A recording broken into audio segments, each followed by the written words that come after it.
días a todos. Bueno, hoy vamos a hablar sobre lo que es la fibrosis pulmonar idiopática. Hay lo que existe también la fibrosis pulmonar quística, pero eso es un enfoque más a lo que es a los niños. En cambio, la fibrosis pulmonar idiopática es a los adultos. Bueno, en cuanto a su definición, pues esta es una neumonía intersticial fibrosante que es de causa desconocida, por eso le dicen que es le dicen fibrosis pulmonar idiopática. Se va a encontrar dentro del grupo de neumonía intersticial idiopática. Este es un grupo de neumonías que tienen unas características similares y van a estar perteneciendo a un grupo más amplio que se llama enfermedad pulmonar idiopática. Esta enfermedad es una enfermedad que se presenta con mayor frecuencia y también mencionaba que se da, tiene una vida media de 3 a 5 años, sin embargo, hay pacientes que pueden tener una supervivencia de pocos meses, o sea, 6 meses, y puede variar hasta una década. Y es una enfermedad de mal pronóstico porque como no es una enfermedad que tiene cura, su evolución siempre va a ser crónica, progresiva y pues irreversible. Bueno, en cuanto a su clasificación, tenemos un término más amplio que se llama la enfermedad pulmonar intersticial, que se va a dividir en otras categorías, como es la neumonía intersticial idiopática, la enfermedad colágeno vascular, la ocupacional o ambiental, lo que es la inducida por fármacos génico-hereditarias y enfermedades huérfanas. Si vemos la neumonía intersticial idiopática, esta se clasifica en 3 categorías principales. Tenemos la no clasificable, las mayores y las raras. Entre las mayores vamos a encontrar lo que es la fibrosis pulmonar idiopática, que se está presentando en un 55%. Esta es una referencia del 2013, pero más adelante vamos a ver otra tabla que es más viejita y van a ver la diferencia. Y en segundo lugar tenemos lo que es la neumonía intersticial no específica, que se presenta en un 25%. En tercer lugar tenemos la neumonía intersticial descamativa. Y ¿no? Luego tenemos lo que es la neumonía organizada criptogénica, la neumonía intersticial aguda y lo que es la fibrosis pulmonar idiopática, que es el más común. Entre las raras solo vamos a encontrar 2. Estas solo se presentan en menos de 1%.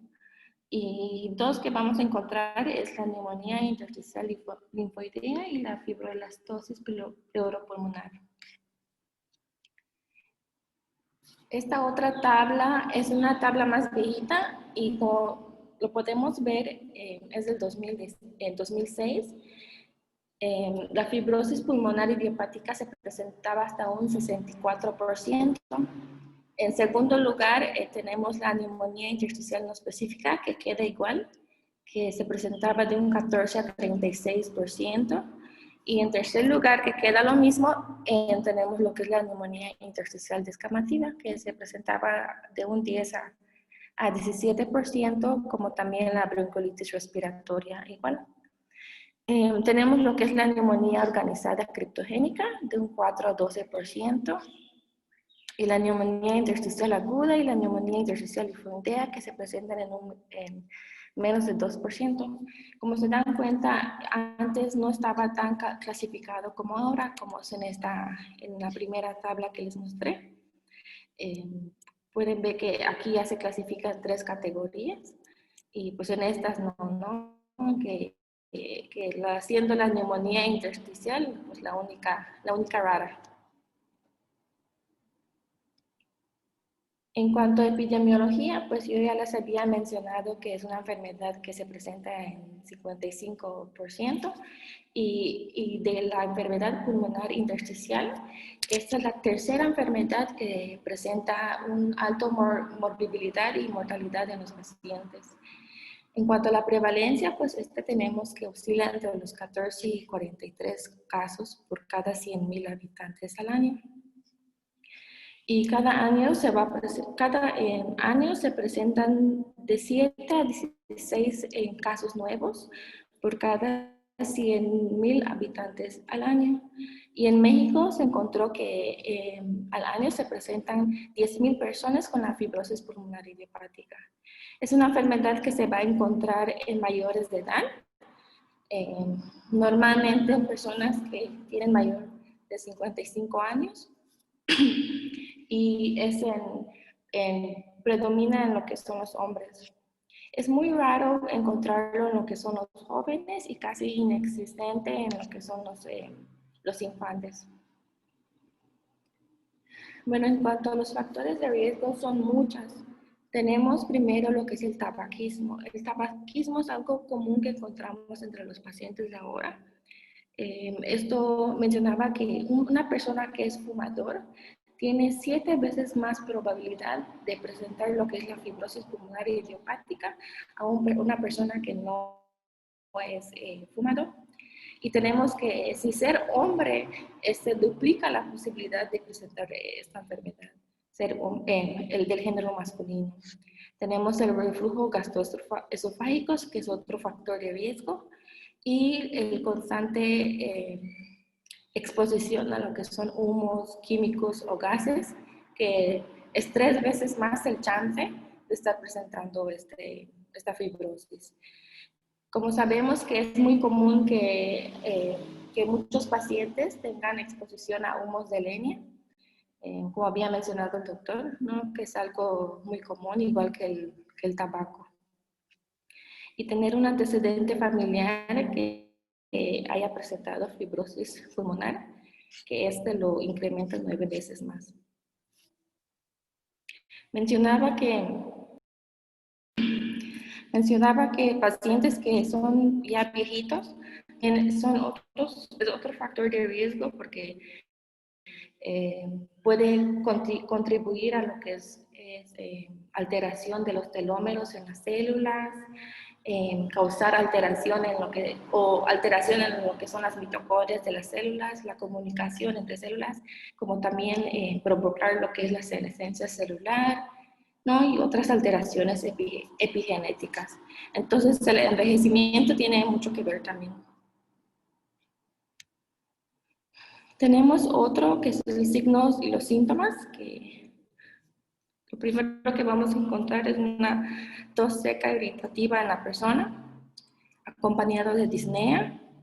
Entonces, al realizar lo que es la exploración física, vamos a encontrar estertores o crepitantes en un 55%, y vamos a encontrar lo que es el hipocratismo digital, que se va a presentar en creo que era 30% de los pacientes, que esto es como vemos en la imagen, va a causar un ángulo distorsionado de lo que es el lecho de la uña. Estos signos y síntomas, puede ser que el paciente tenga una estabilidad, pero de repente presente una exacerbación aguda o presente lo que son estos signos y síntomas. Pero el diagnóstico puede tardar en hacerse, puede tardar hasta 6 meses a 1 año para que se detecte lo que es el diagnóstico en el paciente. Por eso les decía que no siempre los signos y los síntomas van a ser pues principales, no siempre se va a encontrar directamente que es una fibrosis pulmonar idiopática. Aquí les traigo lo que es la historia natural. Esta enfermedad puede presentar varios escenarios clínicos. Tenemos la progresión rápida y la progresión lenta. Como podemos ver, tenemos a ver, que busque el apuntador. Como ven aquí, tenemos la progresión de enfermedad, tenemos el inicio de la enfermedad, el inicio de los síntomas, el diagnóstico y luego la muerte. Y abajo lo que tenemos es tiempo en años. Si el paciente presenta una progresión muy rápida, este paciente puede tener un deterioro funcional acelerado que va a causar su muerte al primer año. Si es una persona que tiene una progresión lenta, esta persona puede presentar estabilidad al comienzo, una exacerbación aguda y luego ir poco a poco evolucionando o quedando más crónico, que puede causar que esta persona tenga una supervivencia de hasta los 6 años. Pero hay pacientes que pueden presentar una exacerbación aguda, luego que se hace el diagnóstico, presenta periodos de estabilidad, luego puede volver a presentar otra exacerbación aguda y morir a los 3 años. Esto es una idea, ¿no? de los tipos depende de los factores de riesgo que presenta el paciente y ya depende del propio paciente en sí. Hay unos criterios de la exacerbación aguda que vamos a ver más adelante porque también eso tiene sus propias características. Bueno, en cuanto a la patogenia, pues este es una serie de activación de los fibroblastos, ¿no? Que por eso es que se llama fibrosis, porque puede causar una cicatriz, una sobreactivación de los fibroblastos y los miofibroblastos puede causar reclutamiento de mediadores inflamatorios y causar lo que es la cicatriz en el paciente. Pero primero tenemos que haber una falla en los mecanismos de reparación tisular en el pulmón. Si hay, por ejemplo, si viene el paciente y dice, pues no me importa, voy a fumar. Y dirá, no, esta paciente no está educado, sabe que no debe de fumar. No sabe que no debe de fumar y fuma hasta 10 cigarrillos al día, ¿no? Todo este daño puede estar causando microinjurias en el paciente y puede estar causando que los epitelios del pulmón estén sobreactivando lo que son los fibroblastos y eso también se acompaña de producción de otros elementos de la matriz extracelular de las células que van a causar que se produzcan una cicatriz en el pulmón. Como les había mencionado, va a haber una interacción entre el receptor de crecimiento de fibroblastos con su ligando, ¿no? Cuando se da esta unión, se va a producir lo que es una proteína. Esta va a estar presentando diferentes isoformas que va a ayudarse con la activación de lo que son las tirosinquinasas. Cuando se da esto, se va a producir lo que son los fibroblastos. Se van a diferenciar los fibroblastos a miofibroblastos utilizando lo que es el factor de crecimiento tumoral y la fibronectina. Luego, este producto va a estar expresando lo que es la proteína alfa, la SMA alfa del músculo liso. Y de último, lo que va a pasar debido a este proceso fibrótico, va a estar activando lo que son las fuerzas tensiles en el pulmón, que pues va a contribuir a lo que son las alteraciones tisulares del parenquima pulmonar. Hay que recordar que lo que está dañado aquí son las células epiteliales del paciente, porque muchas veces puede estar afectado otros tejidos que uno puede pensar, pues puede ser fibrosis pulmonar idiopática, pero no pueden saber por qué la neumonía intersticial, a qué es debido, ¿no? Puede ser a una enfermedad sistémica, no tiene que ser una enfermedad local o propia del pulmón. Y luego que se da esta producción de colágeno, ivermectina y fibronectina, con lo que es la activación de las fuerzas tensiles, es lo que pues, ¿no? va a causar, como vemos en la imagen, la producción de una fibrosis o una cicatriz. ¿Tienen alguna pregunta? Bueno, hasta acá, deja la diapositiva puesta. A ver, bueno, si se me escuchan bien, porque bueno, tengo problemas con internet estos últimos días, ha estado bien feo. Ok, cuando hablamos de fibrosis pulmonar, hablamos de una neumopatía intersticial difusa. Ahí su nombre lo dice. ¿Qué es una neumonía intersticial? Entonces, ¿dónde está la afectación? El problema pulmonar está en el intersticio. Recordemos que cómo está formada la estructura principal de lo que es el pulmón. Está el alveolo, el intersticio y el capilar. Entonces, cuando hablábamos de neumonía, hablamos de una afección alveolar.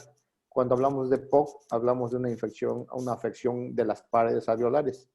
Aquí, cuando hablamos de neumonía intersticial, estamos hablando de intersticio, de la pared intersticial. Esta pared está engrosándose cada vez más. Entonces, esta pared lo que va a perder más que nada es su elasticidad. Entonces, cuando hay una producción excesiva de fibroblastos y excesiva de fibronectina, lo que va a hacer es que esta pared se engruesa y ya no va a dilatarse. Entonces, la dilatación o la expansión de esta va a generar un ruido, un chasquido. Es lo que va a generar los estertores. Entonces, esta enfermedad es muy común de que lleguen al hospital. El problema es que no la diagnosticamos y la mayoría que no conoce la enfermedad lo maneja como si fuera EPOC. Entonces, siempre le ponen el diagnóstico de POC a un paciente con neumopatía intersticial difusa. Su causa, pues como ya lo dijo compañera, no se encuentra, no se define realmente la causa. Por eso se llama criptogénica. La principal causa es criptogénica, o sea que no definimos realmente qué fue lo que ocasionó. Puede que el paciente haya fumado demasiado, dices, bueno, fumó mucho, bueno, ahí es la causa que generó la fibrosis. O bien trabajó en el campo, usó insecticidas, o bien cuidaba pájaros, hizo una alveolitis previa.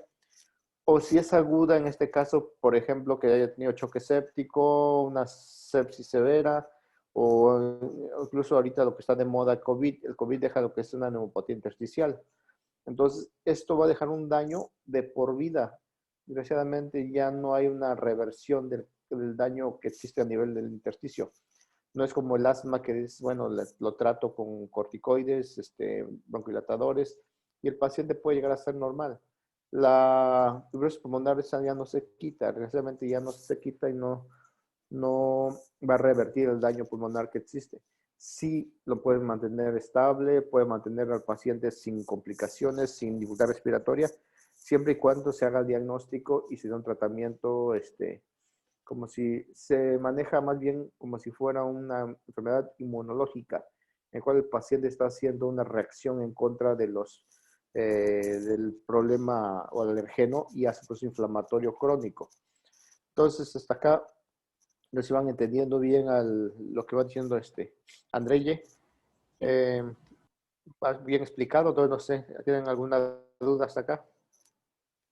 Solo con lo de que el reflujo gastroesofágico sea factor de Ah, ok. riesgo es por la irritación de la Sí, cercana. el reflujo gastroesofágico es uno de los factores también importantes que genera la enfermedad, puesto que en las noches, habiendo reflujo y este reflujo está entrando a las vías aéreas y produce una neumonitis crónica.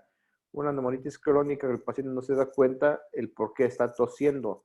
Para diagnosticar el reflujo, por ejemplo, el paciente tiene en las noches, se despierta tosiendo como si sofocara, despierta y empieza a toser, a toser, a toser y no sabe la causa. Muchas veces lo asocian a un problema de síndrome obstructiva del sueño, que el paciente tenga problemas con la glotis, la epiglotis.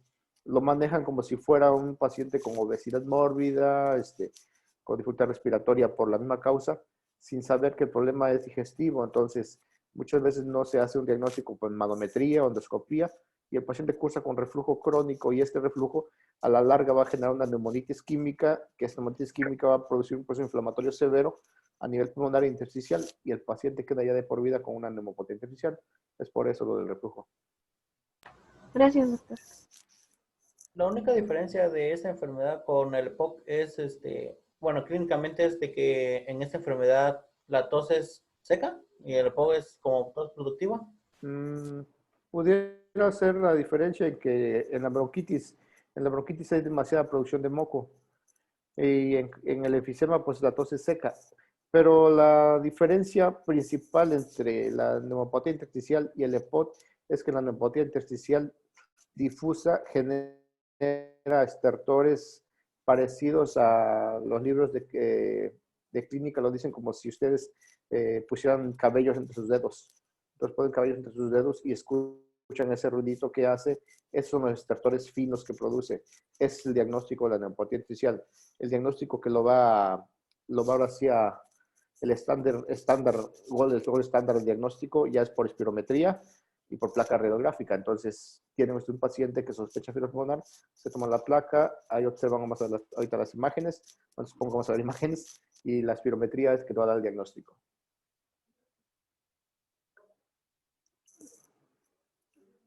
Ok, entonces no hay preguntas, seguimos en ahí. Bueno. Bueno, en cuanto al diagnóstico, este va a incluir varios criterios y uno de ellos es la exclusión de otras causas de lo que es la enfermedad pulmonar intersticial, ¿no? Ya que sabemos que varias enfermedades pueden tener una neumonía intersticial, hay que excluir estas causas viendo las características, el signo y los síntomas del paciente. También hay que observar lo que es una neumonía intersticial usual, utilizando lo que es la tomografía de alta resolución y la combinación de lo que es la tomografía y la biopsia pulmonar quirúrgica. En cuanto a la tomografía, solo hay, dice 10 minutos. Sí, dice que no me conoce. Ok, faltando 3 minutos, volvemos a reiniciar nuevamente. Okay. Bueno, en cuanto al patrón tomográfico de alta resolución, tenemos que esta es una especificidad de 90%. Ya utilizando la tomografía, esto va a ayudar a limitar los diagnósticos diferenciales, ya que hay un gran número de enfermedades que pueden presentar las mismas características. En cuanto a los criterios, lo primero que vamos a tener es que vamos a encontrar lesiones en lo que es en el área basal y en el área supralveolar de lo que es el pulmón. O sea, solo abajo, en la parte inferior y en las orillas de lo que es el pulmón. En la B vamos a apreciar una imagen que se llama panal de abeja, que son varios espacios aéreos quísticos que van a estar agrupados ya en varias hileras o solo una. Estas van a tener diferentes medidas. Puede encontrarse de espacios de 2 milímetros o espacios de 20 milímetros. Como estas presentan una pared muy gruesa en su alrededor, por eso es que se puede diferenciar que si solo es una hilera o son varias hileras que van a estar formando este panal de abeja. En la C tenemos lo que es la ausencia de características que son incompatibles con NIU, o sea, que características que no tienen que ver nada con lo que es la enfermedad. Y D, lo que es opacidades de tipo reticular, así como ven una red o una telaraña, ¿no? Eso es a que se refiere a reticular. Y como son que no puede pasar la luz a través de ello, por eso es que se va a ver opacos. Bueno, en la primera imagen tenemos el panal de abeja, ¿no? En la E tenemos una hilera, que es el panal de abeja, y en la B tenemos ya varias hileras que pueden estar formando ya como que, pues se ve más visible a lo que nosotros ya conocemos que es un panal de abeja o por ejemplo, un grupo de uvas, ¿no? En cuanto a la otra imagen podemos ver las diferentes medidas, como por ejemplo en la parte inferior encontramos lo que son círculos que pueden medir de 2 milímetros y en la parte superior podemos ver círculos que miden ya de 20 milímetros. Si se dan cuenta, se puede ver claramente las paredes gruesas, por eso es que se forma ese panal alrededor de estos círculos, ¿no? Que que es uno de las características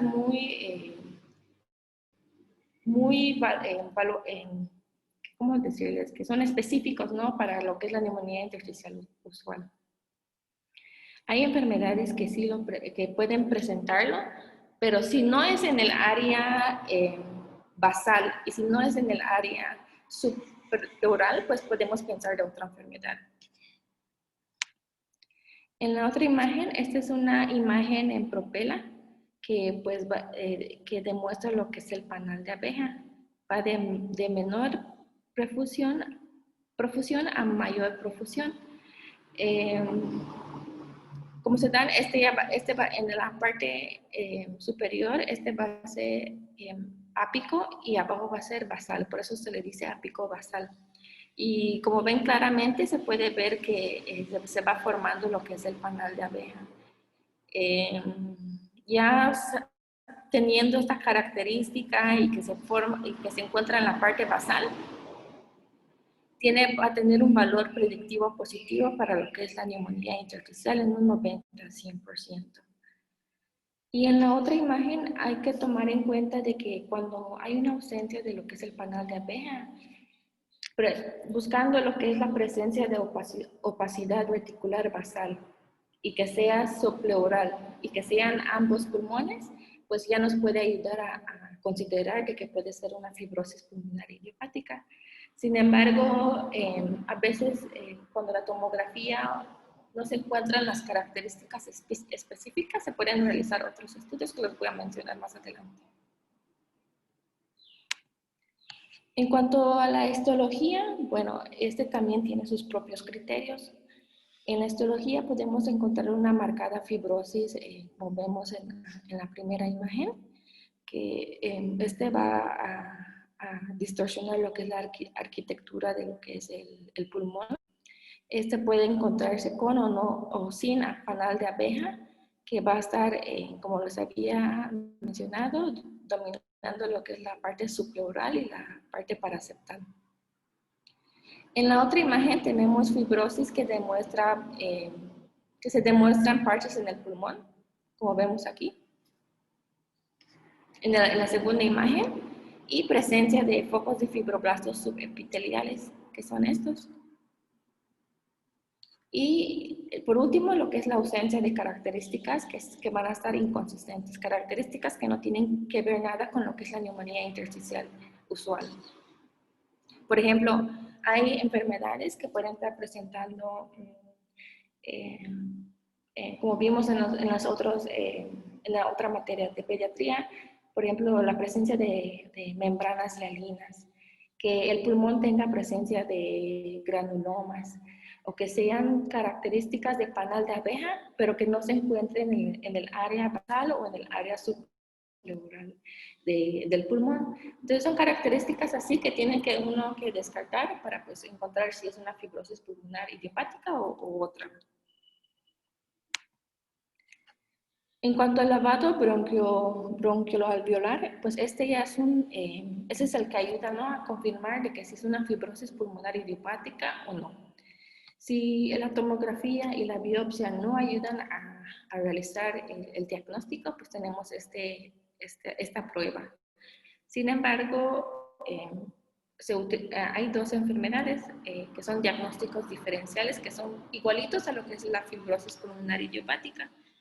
Y por eso se utilizan estas dos enfermedades con mayor frecuencia, que es la neumonía intersticial no específica y la neumonitis por hipersensibilidad. Cuando se hace el test de estos, pues, utilizando lo que es el lavado, se va a encontrar con mayor frecuencia lo que es la linfocitosis. En cambio, lo que es la fibrosis pulmonar idiopática, pues ahí vamos a encontrar lo que es un predominio mayor de lo que son los macrófagos. Entonces, si viene el laboratorista y te dice, no, pues encontré bastantes cantidades de macrófagos, ¿no? Pues ya va a decir, no, pues sí es una fibrosis pulmonar idiopática. Esto y siempre conjunto con lo que son, con la prueba de la tomografía y la biopsia quirúrgica también. Ok, vamos a empezar una sesión porque ya se va a cerrar esta. Ok. Para que sigamos.